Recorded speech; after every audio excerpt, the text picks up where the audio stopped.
يا أيها الذين آمنوا اذكروا الله ذكرا كثيرا وسبحوه بكرة وأصيلا۔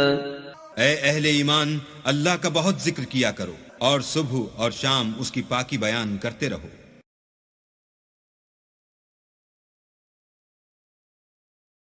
اعوذ باللہ من الشیطان الرجیم۔ پناہ مانگتا ہوں میں اللہ کی شیطان مردود سے۔ بسم اللہ الرحمن الرحیم۔ شروع اللہ کا نام لے کر جو بڑا مہربان نہایت رحم والا ہے۔ وَأَيُّوبَ إِذْ نَادَى رَبَّهُ أَنِّي مَسَّنِيَ الضُّرُّ وَأَنْتَ أَرْحَمُ الرَّاحِمِينَ فَاسْتَجَبْنَا لَهُ فَكَشَفْنَا مَا بِهِ مِنْ ضُرٍّ وَآتَيْنَاهُ أَهْلَهُ وَمِثْلَهُمْ مَعَهُمْ رَحْمَةً مِنْ عِنْدِنَا وَذِكْرَى لِلْعَابِدِينَ وَإِسْمَاعِيلَ وَإِدْرِيسَ وَذَا الْكِفْلِ كُلٌّ مِّنَ الصَّابِرِينَ وَأَدْخَلْنَاهُمْ فِي رَحْمَتِنَا إِنَّهُمْ مِنَ الصَّالِحِينَ وَذَا النُّونِ إِذ ذَهَبَ مُغَاضِبًا فَظَنَّ أَن لَّن نَّقْدِرَ عَلَيْهِ فَنَادَىٰ فِي الظُّلُمَاتِ أَن لَّا إِلَٰهَ إِلَّا أَنتَ سُبْحَانَكَ إِنِّي كُنتُ مِنَ الظَّالِمِينَ فَاسْتَجَبْنَا لَهُ وَنَجَّيْنَاهُ مِنَ الْغَمِّ وَكَذَلِكَ نُنجِي الْمُؤْمِنِينَ وَزَكَرِيَّا إِذْ نَادَى رَبَّهُ رَبِّ لَا تَذَرْنِي فَرْدًا وَأَنتَ خَيْرُ الْوَارِثِينَ فاستجبنا له ووهبنا له يحيى وأصلحنا له زوجه إنهم كانوا يسارعون في الخيرات ويدعوننا رغبا ورهبا وكانوا لنا خاشعين والتي أحصنت فرجها فنفخنا فيها من روحنا وجعلناها وابنها آية للعالمين إن هذه أمتكم أمة واحدة وأنا ربكم فاعبدون۔ نحمده ونصلي على رسوله الكريم اما بعد فاعوذ بالله من الشیطان الرجیم بسم اللہ الرحمن الرحیم۔ وایوب، اور ایوب پر بھی ہمارا فضل ہوا، اذ نادا ربہ، جبکہ اس نے پکارا اپنے پروردگار کو۔ یہ وہ نبی ہیں کہ جن کو اللہ تعالیٰ نے شدید بیماریوں سے آزمایا ہے، ایک سے ایک بڑھ کر بیماری انہیں آئی، لیکن یہ کہ صابر رہے، یہ ہر حال میں شکر کرتے رہے اللہ کا۔ تو ایوب صابر، اصل میں ان کا صبر جو ہے وہ مشہور ہے، صبر ایوب۔ وایوب اذ نادا ربہ، جبکہ پکارا انہوں نے اپنے رب کو، انی مسنی الضر وانت ارحم الراحمین، پروردگار مجھے بہت تکلیف جو ہے وہ مجھ پر مسلط ہو گئی ہے اور تو بہت تمام رحم کرنے والوں سے بڑھ کر رحم فرمانے والا ہے۔ فاستجبنا لہ، تو ہم نے اس کی دعا بھی سنی، اس کی فریاد سنی۔ فکشفنا ما بہ من ضر، جو تکلیف اور بیماری تھی ہم نے اس کو کھول دیا، دور کر دیا۔ وآتیناہ اہلہ، وہ بیماری بھی ایسی کوئی جلدی بیماری تھی جس کے اندر تعفن بھی تھا، جسم کے اوپر پھوڑے، تو سب لوگ بھاگ گئے تھے، ان کے گھر والے جو ہیں چھوڑ گئے تھے، لیکن پھر ہم نے ان کو گھر والے بھی لوٹا دیے۔ وآتیناہ اہلہ، پھر وہ ان کے گھر والے بھی واپس آ گئے۔ ومن مثلہم معہم، اور بھی اللہ تعالیٰ نے اور بھی اولاد عطا کر دی، کوئی اور بھی شادی کی ہو۔ رحمۃ من عندنا، یہ ساری چیزیں تھیں ہمارے پاس سے رحمت۔ وذکریٰ للعابدین، اور یہ یاد دہانی اور نصیحت ہے اللہ کی بندگی کرنے والوں کے لیے۔ واسماعیل وادریس وذا الکفل، اسی طرح اسماعیل اور ادریس اور ذوالکفل کو۔ ذوالکفل کون ہے ان کے بارے میں یہ سمجھ لیجئے۔ ادریس کا پہلے ذکر آ چکا ہے، حضرت نوح علیہ السلام سے پہلے حضرت آدم اور نوح کے درمیان جو دو نبی ہیں، حضرت شیس علیہ السلام اور حضرت ادریس علیہ السلام۔ ذوالکفل کے بارے میں اور کہیں ہمیں کچھ معلوم نہیں ہوتا، قرآن مجید میں صرف یہ نام آیا ہے ذوالکفل، لیکن یہ کہاں تھے، کس جگہ مبعوث ہوئے، کیا ان کی کوئی تفصیل ہے، قطعاً معلوم نہیں، اور احادیث نبویہ میں بھی کچھ نہیں ہے اس کے بارے میں۔ لیکن اس دور میں خیال پیش کیا ہے، اور یہ ان کا میں پہلے بھی تذکرہ کر چکا ہوں سورہ کہف کے ضمن میں، مولانا مناظر حسن گیلانی رحمۃ اللہ علیہ کا یہ خیال ہے کہ اس سے مراد ہیں گوتم بدھ۔ گوتم بدھ بھی اللہ کے نبی تھے ان کے خیال میں، ہم یقین کے ساتھ کہہ تو نہیں سکتے لیکن ان کے دلائل بڑے قوی ہیں۔ کپل وستو کا شہزادہ، کپل سے کفل جو ہے پے عربی زبان میں ہے نہیں اور وہ فے بن جاتی ہے، کفل والا، کپل وستو کا شہزادہ، سدھارتھا بدھا، گوتما بدھا، یہ جو ہے یہ بہرحال ان کے نام سے آج جو کوئی دنیا میں لوگ جو عقائد گھڑ لیے ہیں ان کا ہو سکتا ہے، جیسے حضرت مسیح علیہ السلام کے بارے میں جو چیزیں گھڑ لی گئی ہیں، ظاہر بات ہے حضرت مسیح کی تو وہ تعلیمات نہیں تھی، اس لیے ہم نہیں کہہ سکتے کہ ان کی اصل تعلیمات واقعتاً وہی ہوں کہ جو اللہ کے نبیوں کی ہوتی ہیں، لیکن مجھے بھی اس کے اندر وزن معلوم ہوتا ہے اس دلیل کے اندر۔ کل من الصابرین، یہ سب کے سب تھے ہمارے صبر کرنے والے بندے۔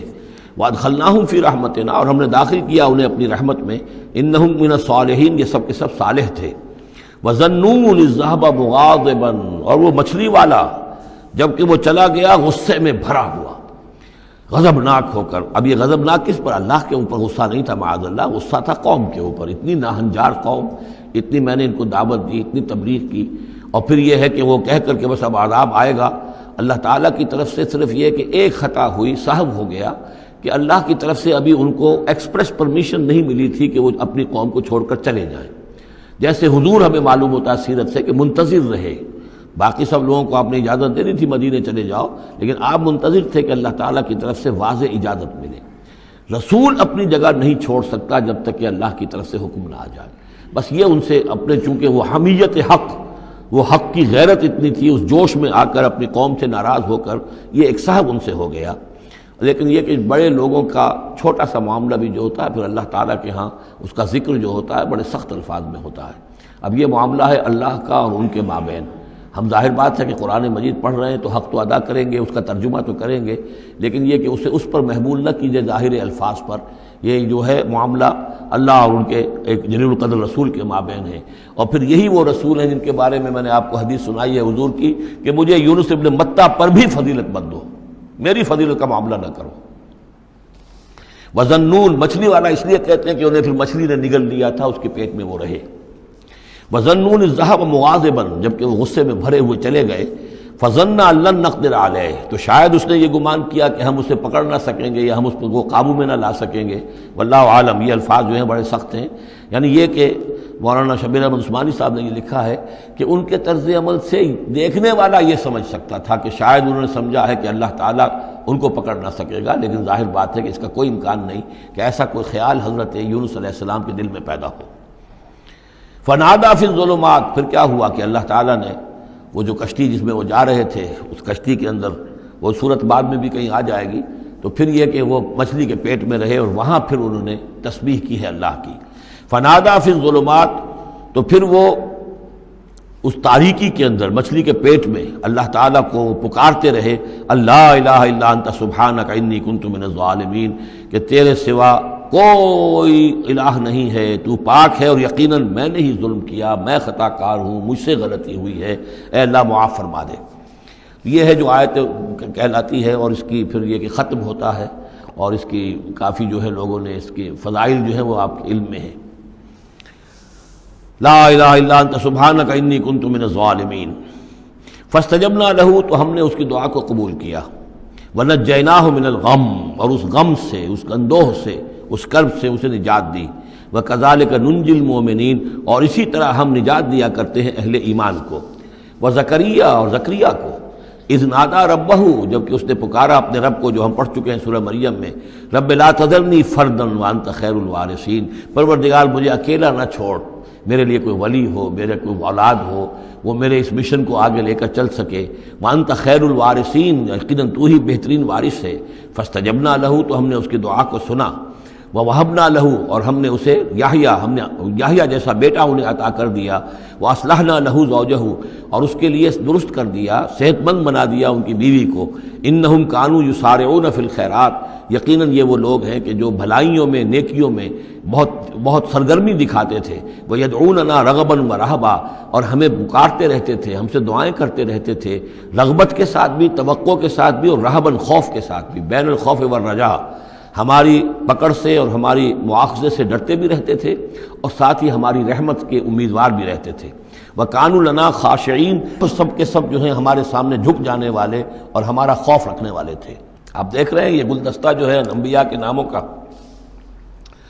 وَالَّتِي أَحْسَنَتْ فَرْجَهَا، بآخری ذکر ہے، اور وہ خاتون یعنی حضرت مریم سلام علیہا جس نے اپنی شرمگاہ کی پوری حفاظت کی، یعنی ان کی عفت و عصمت جو ہے انہوں نے اس کو پوری طریقے سے بالکل پاک دامن رہیں۔ والتي احسنت فرجها فنفخنا فيها من روحنا، تو ہم نے اس میں پھونک دیا اپنی روح میں سے۔ یہی لفظ کن جو ہے وہی ایک جو ذریعہ بن گیا۔ فجعلناها وابنها، اور ہم نے بنا دیا اس کو بھی اور اس کے بیٹے کو بھی آیۃ للعالمین، ایک نشانی بنا دیا تمام جہان والوں کے لیے۔ ان هذه امتکم امۃ واحدہ، یقیناً یہ ایک ہی امت ہے، یہ ایک امت ہے تمہاری اور ایک ہی امت ہے۔ یعنی ویسے تو امت ابراہیم اور امت اسماعیل اور امت موسیٰ اور امت عیسیٰ اور امت محمد، یہ بہت سی امتیں ہیں دنیا میں، لیکن یہ جو ہے یہ سب ایک امت تھے، ایک ہی دین تھا۔ کان الناس امۃ واحدۃ، تمام انسان شروع میں ایک ہی امت تھے، لیکن بعد میں یہ کہ لوگوں نے پگڈنڈیاں نکال لی، غلط راستوں پر مڑ گئے، ہوتے ہوتے وہ غلط راستے اتنے دور چلے گئے ہیں کہ پہچانی ہوئی صورت بھی پہچانی نہیں جاتی۔ اب ان کو پہچاننا ہی مشکل ہے کہ ان کا کوئی تعلق واقعتاً اس دین حق کے ساتھ تھا بھی کبھی، لیکن یہ ہے کہ حقیقت یہ ہے کہ یہ تمام انبیاء اور رسل جو ہیں یہ ایک امت ہیں، ایک گروہ ہے، ایک ان کا رب ہے اللہ، ایک ہی کے ماننے والے ہیں، اسی کے دین کو لے کر یہ آئے۔ ہاں شریعتوں میں زمانے کے ارتقاء کے ساتھ ساتھ، حالات کی تبدیلی کے ساتھ، شریعتوں کے اندر اور تفصیلی احکام میں کچھ فرق واقع ہوتا رہا۔ ان هذه امتکم امۃ واحدۃ وانا ربکم فاعبدون، اور میں ہوں تم سب کا رب، بس میری ہی بندگی کرو۔ وتقطعوا امرهم بینہم، انہوں نے اپنے معاملے کو آپس میں ٹکڑے ٹکڑے کر لیا ہے، اڑائے کچھ ورق لالے نے، کچھ نرگس نے، کچھ گل نے، چمن میں ہر طرف بکھری ہوئی ہے داستاں میری۔ تو یہ ٹکڑے ٹکڑے کر کے لوگوں نے اپنے تقسیم کر لیا ہے، جیسے سورہ ہجر میں تھا، کما انزلنا علی المقتسمین الذین جعلوا القرآن عظیم۔ اب ہمارے ہاں بھی یہ ہے کہ ہمارے ہاں جو مختلف گروہ ہیں، مختلف جماعتیں ہیں، مختلف مسلک ہیں، سب کے ہاں کسی شے کی زیادہ اہمیت ہے، کسی کے ہاں کسی شے کی زیادہ اہمیت ہے۔ تو قرآن کو بھی اس وقت اس امت نے بھی گویا کہ تقسیم کر لیا ہے۔ اس قرآن کو ایک وحدت کی حیثیت سے، اس کو کل کی حیثیت سے لے کر چلنا، یہ در حقیقت ہمارے لیے ضروری ہے، اور اس کے لیے ہمیں پوری طریقے سے جتنی بھی ہمارے اندر استطاعت ہے اور استعداد ہے کوشش کرنی چاہیے۔ بارک اللہ لی ولکم فی القرآن العظیم ونفعنی وإیاکم بالآیات والذکر الحکیم۔